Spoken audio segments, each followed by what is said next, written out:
Eu já falei em outros vídeos sobre a natureza absurdamente abstrata do quantum de energia. Já falei também sobre a sua existência incompreensivelmente volátil, por meio da qual a existência do quantum se dá num permanente regime de surgimentos e desaparecimentos. Por conta dessa natureza abstrata, deste aspecto transcendente, volátil, fenomenicamente falando, por conta dessa natureza de ser imponderável, incomensurável, invisível, intangível, na verdade, tão abstrata é a natureza do quantum que ele chega a quase se confundir como um pensamento. Neste vídeo anterior, quando eu falei sobre isso, eu disse que a percepção do quantum de energia é tão abstrata quanto o ato de se pensar sobre o quantum de energia. Então, a percepção do quantum e a ideia do quantum quase se confundem como sendo um mesmo evento cerebral, um mesmo acontecimento mental. Então, ter uma percepção do quantum de energia e ter um pensamento a respeito dele parece ser a mesma coisa. Portanto, quando um físico observa o quantum de energia por meio de um instrumento, e quando este mesmo físico pensa sobre a natureza do quantum de energia, para o cérebro, para os processos cerebrais, quase não há diferença. O que eu gostaria que você entendesse bem aqui é o seguinte: a natureza do quantum de energia é tão abstrata quase tanto quanto a natureza de um pensamento.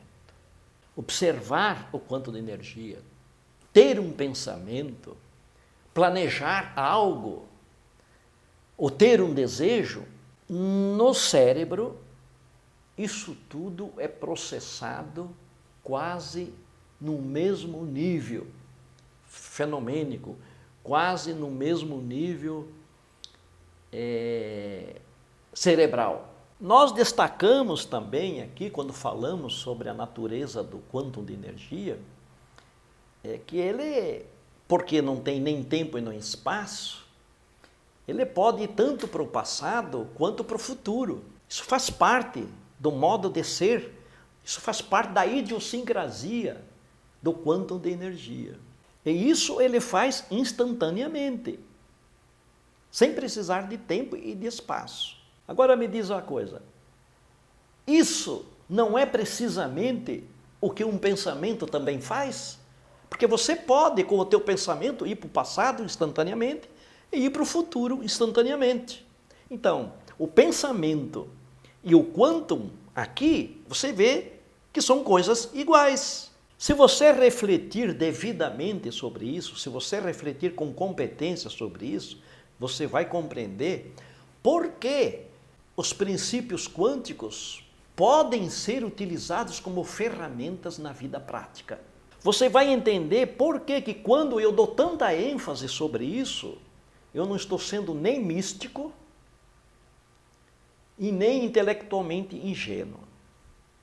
Tampouco eu estou sendo um charlatão, como eu sou ofensivamente e covardemente agredido por esses físicos de intelectualidade rasa, que não sabem refletir no nível da abstração exigida pela fenomenologia do quantum, por esses físicos cognitivamente vesgos, que não conseguem um olhar de transcendência, um olhar de ultrapassamento da densidade do fenômeno.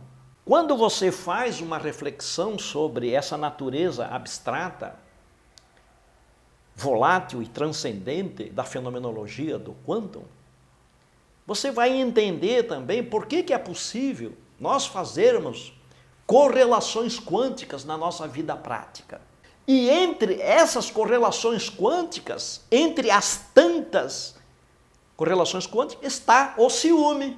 Alguém que tem ciúme vive constantemente fazendo correlação quântica. No caso, correlação quântica negativa. Alguém que tem ciúme vive constantemente numa expectativa. Expectativa de quê? A expectativa inconsciente de que a sua suspeita se confirme. O ciumento vive na expectativa de um flagrante. Quem tem ciúme acha que está certo. E por isso esta armadilha inconscientemente o leva a torcer para ele ter uma prova. Essa prova é o flagrante. O ciumento não sabe, mas ele fica torcendo para flagrar a pessoa da qual ele tem ciúme. Flagrar numa traição. No final, esta pessoa, o ciumento, está torcendo para ser traída, só para provar que ela está certa. Vê que coisa doentia. Este processo é uma correlação quântica negativa, inconsciente, subliminar. E por isso é algo sutil e traiçoeiro, destruidor de relacionamentos. Veja, entre os 7 milhões de pessoas que atualmente vivem no nosso planeta, em alguma parte existe alguém que nos deseja, entre esses 7 bilhões de pessoas, que nos deseja, assim mesmo como nós somos.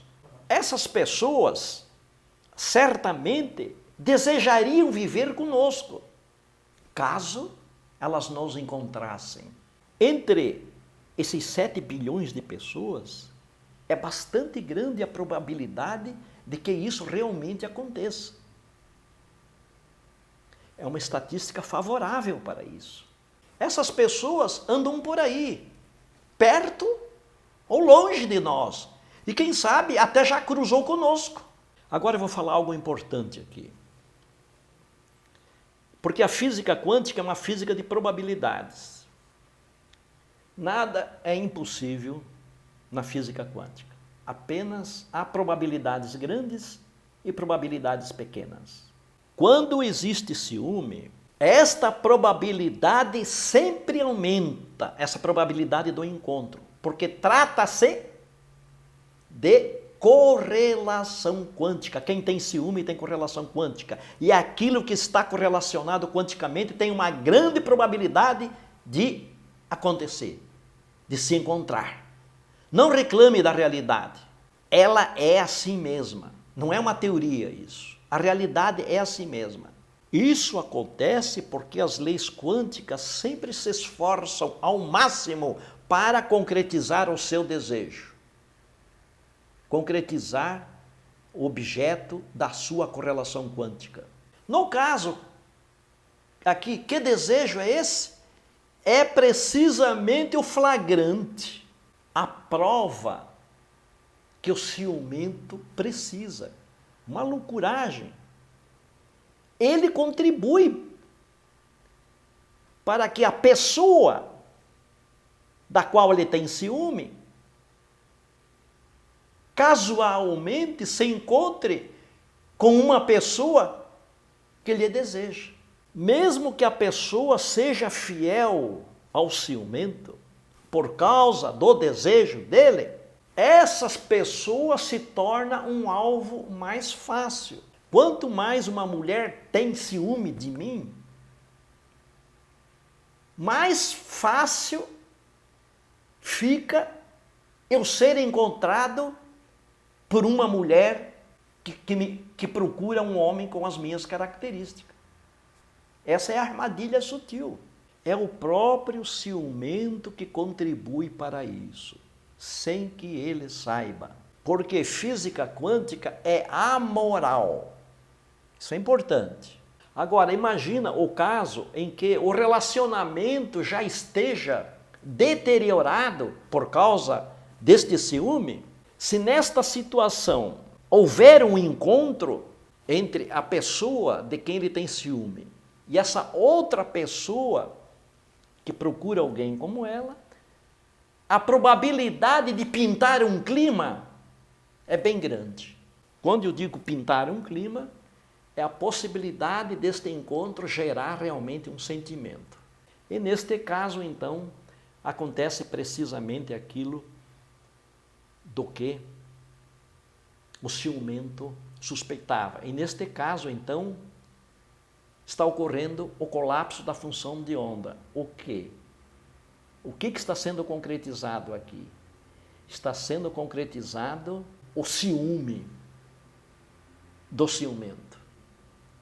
O ciúme sustentado pelo ciumento. Como qualquer correlação quântica, o ciúme é um poderoso catalisador psíquico, capaz de potencializar o encontro. Lembre-se, vou repetir, as leis quânticas são amorais. Elas apenas funcionam. Em qualquer projeto, se existir uma boa função de onda e se existir correlações quânticas, o colapso da função de onda sempre acontece. Sempre. Isso eu já enfatizei bastante através dos tantos vídeos que eu já postei aqui no YouTube e no Facebook. A função de onda aqui, no caso, é justamente esta estatística favorável ao encontro da pessoa de quem tem ciúme com alguém. Esta é a função de onda. E a correlação quântica é exatamente o sentimento do ciúme. Então, a partícula ser colapsada aqui é um encontro. Percebeu? E isto acontece, mesmo que este encontro seja bom ou ruim para o ciumento. O encontro acontece mesmo que ele não produza nada, ou mesmo que ele produza a separação, a ruptura do relacionamento. Portanto, eu apresentei evidências, né, quando eu falei da natureza do quantum, porque o quantum, eu disse que ele é tão abstrato quanto um pensamento. A síntese disso, isso é uma evidência de que você pode usar a física quântica na realidade humana através do pensamento, através do psiquismo, através das emoções, através das sensibilidades, através dos sentimentos, através da cognição, através do conhecimento, através das intuições. Isso tudo junto forma os meios pelos quais você pode utilizar a ferramenta quântica. Entre isso tudo, o ciúme. Ok? Vou repetir o que eu sempre venho falando nos meus vídeos. Eu, durante 25 anos, quase 30, eu venho me dedicando ao estudo e à pesquisa sobre como os processos quânticos atuam na vida prática das pessoas, no seu cotidiano. E sobre isso eu já escrevi 6 livros, aliás, escrevi 5 livros e estou escrevendo o 6º livro, que é a Epigenética Quântica. Também produzi um e-book, que está na sua 3ª versão, a versão mais completa. Se você tiver interesse, eu disponibilizo para você gratuitamente esse e-book. Para isso, basta você clicar aqui num dos links aí que aparece e que a minha equipe vai te disponibilizar isso. Quero dizer também que o meu último livro sobre física quântica, e que eu tenho disponível ainda, não está esgotado, é esse aqui, Física Quântica, na vida real. Um verdadeiro manual da física quântica para a vida prática, para resolver problemas, concretizar projetos, curar doenças, superar deficiências. Também você pode adquirir através de um desses links aí. Também tem um outro livro que não está esgotado ainda, o efeito psíquico das cores nos ambientes. Eu trabalho 28 cores aqui. É um livro extenso, profundo e verdadeiramente científico para mostrar como se dá a influência quântica dos ambientes sobre as pessoas. A todos eu deixo o meu abraço quântico.